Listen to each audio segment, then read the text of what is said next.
मित्रांनो, काल पश्चिम बंगालमध्ये लागलेल्या निकालानंतर राजकारणात एक मोठी खळबळ उडाली आहे.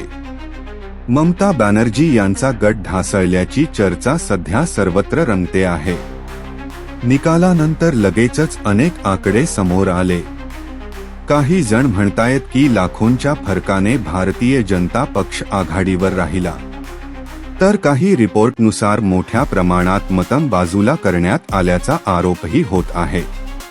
13 लाखाचा फरक आहे आणि 90 लाख मत बाजूला केले असा आरोप होताना दिसत आहे. अशीच दडपशाही सुरू राहिली तर येणारा काळ राजेशाही आणि भांडवलशाही असेल का? सर्वोच्च न्यायालय अशा वेळी शांत राहत असेल तर देशात कायदा सुव्यवस्था अबाधित राहील का?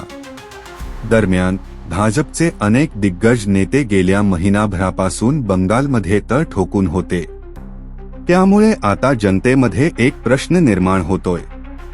निवडून आल्यानंतर सरकारचं मुख्य काम नेमकं काय?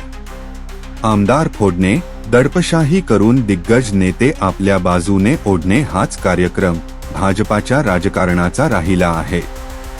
दुसरीकडे आपल्या महाराष्ट्रामध्ये 1 मे पासून काही संतापजनक घटना घडत असताना मुख्यमंत्री देवेंद्र फडणवीस आणि उपमुख्यमंत्री एकनाथ शिंदे विजयाचा उत्सव साजरा करताना दिसले.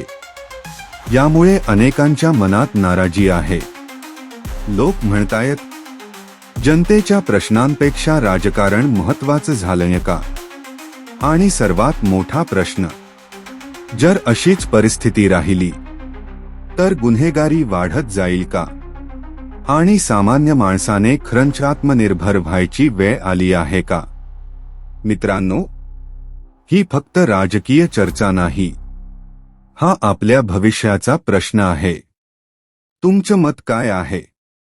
हे सगळं योग्य आहे का? की काहीतरी चुकतंय?